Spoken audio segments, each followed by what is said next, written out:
Eh bien, Anne-Clotilde Ziegler, nous accueillons Trinidad. Bonjour.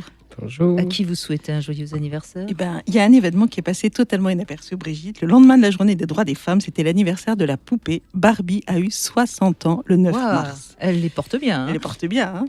Je suis une poupée de cire, une poupée de son. J'ai beau ressembler à une bimbo, sur mon compteur il y a un chiffre rond. Mais c'est pas ça le scoop.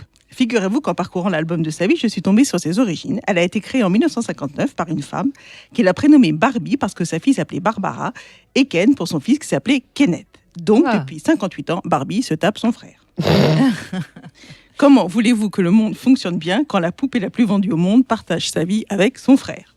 Toi, le frère que je n'ai pas choisi, tu t'es retrouvé dans mon lit à cause du manque d'imaginaire de la femme qui a créé Barbie. Et cette femme, dans la vraie vie, ne serait autre que notre mère.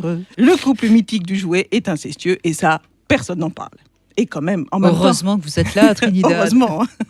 En même temps, dans la vraie vie, leur mère s'appelle Ruth. Quand tu nais en Ruth, faut un moyen d'assouvir ses pulsions. Je suis une poupée de cire, une poupée de son. Pour pouvoir assumer mes pulsions, ma mère m'offre mon frère comme garçon. C'est peut-être pour ça que depuis 60 ans, Barbie est très instable sur un plan professionnel. Elle a fait tous les métiers avec parfois des reconversions surprenantes, on dirait tapis. En 65, elle est astronaute. En 73, elle devient chirurgienne. En 83, elle le retrouve caissière chez McDo. Pour se lancer en politique en 92, devenir pompier en 95, prof en langage des signes en 99, présidente en 2000, la même année où elle est enfin dotée d'un nombril. Quoi qu'il en soit, Ruth, sa créatrice, meurt en 2002 et Barbie dégage Ken en 2004 pour se taper Blaine, un surfeur australien qui lui aurait été présenté par Summer, la sœur de Blaine, très bonne amie de Barbie, qui faisait partie de la collection Barbie Cali Girl et non pas Call Girl, dommage. Et pendant qu'elle se tape Blaine, Ken est relégué comme garçon d'écurie avant de redevenir looké en 2006 pour reséduire Barbie qui jette Blaine, qui devient Blaine à ordure, et elle se retape Ken. Bref, Barbie, c'est Dallas. Mais pas que. Barbie, c'est un peu l'histoire de la Bible inversée. Ruth crée d'abord la femme en 59 et l'homme 2 ans après. Ah, intéressant. Doit-on... Pas mal. Il faut donner cette info féministe, Trinidad. Doit-on en conclure que Dieu est un homme? Sinon, il aurait créé Ève avant Adam. Adam serait né par voie naturelle, ça aurait changé la face du monde. En se tapant Adam, Ève aurait couché avec son fils et assouvi le fantasme de beaucoup de mères pour qui leur fils est un dieu. Comment notre Ruth a eu l'idée de faire coucher sa fille et son fils et d'en faire le couple idéal du jouet? Je ne sais pas. Par contre, ce qui était sa pauvre Ruth sont contre, d'où le fameux contre Ruth.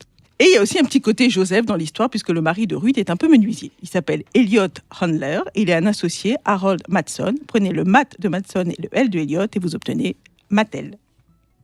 Ah oui, les jouets Mattel. Eh ouais, d'accord. Voilà. C'est de la Faut fabrique. suivre aujourd'hui, Oui, Trinidad. Mais c'est passionnant, hein, voilà.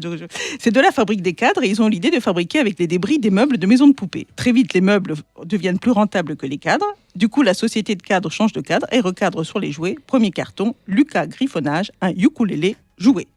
Ruth en est à la fois Baba et Gaga, d'où le fameux Rutabaga. Là aussi, je me suis dit que ce serait dommage.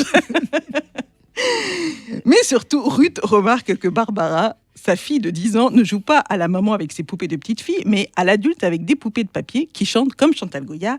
Moi qui ne suis qu'une poupée de papier, avec nichon, je peux t'aider à échapper à ta condition. En devenant une femme libre avec une profession, tu t'évites d'être bobonne à la maison. Ruth trouve ça brillant, donc rutilant. Très bien. Oui. Et là, Ruth, qui était la dernière d'une famille de 10 enfants, a dû se poser la question, est-ce qu'il vaut mieux que je fasse de ma fille une mère ou une femme, car la Ruth est longue. Elle en parle à son mari et à son associé, les Mattel, donc, qui lui répondent, tu fais fausse Ruth, une poupée plastique avec un corps d'adulte, ça ne se vendra jamais. Normal, les hommes qui ne font pas confiance aux femmes, c'est la routine. Mais Ruth ne lâche pas l'affaire, c'est une vieille rutarde, et lors d'un voyage en Europe, elle découvre dans un magasin suisse la poupée allemande Bill Dilly, qui était une héroïne de BD. Elle la ramène à la maison, retravaille le design de la poupée, Barbie est née. Vu les mensurations de Barbie et sa poitrine opulente, ça fait le bonheur des petites filles et provoque évidemment la colère des féministes. La suite, on la connaît, 1 milliard de poupées vendues à travers le monde. Ironie du sort, Ruth aura un cancer du sein et suite à une mastectomie, elle fonde sa société de prothèses mammaires, Rutten Corp, là il n'y a pas de jeu de mots, qui crée les prothèses presque moins, plus réalistes que les modèles existants. On peut dire qu'elle a su tenir les Ruth. Et elle est morte à 85 ans des complications d'un cancer du côlon. Peut-être une façon de dire « vous m'emmerdez ». On peut dire que c'était un sacré bout de Ruth. Ah, mais écoutez, franchement, je ne connaissais pas, mais merci, parce qu'à la fois, évidemment, c'est toujours comme avec vous très drôle, mais en même temps, c'est intéressant. Hein. Ah oui, Ouais. c'est passionnant, oui. Voilà. Merci Trinidad Avec pour plaisir. ce grand moment de nostalgie. N'empêche que sacrée bonne femme quand même. Hein. Ah oui, hein. Ouais. Oui. Ah oui, sacrée bonne femme.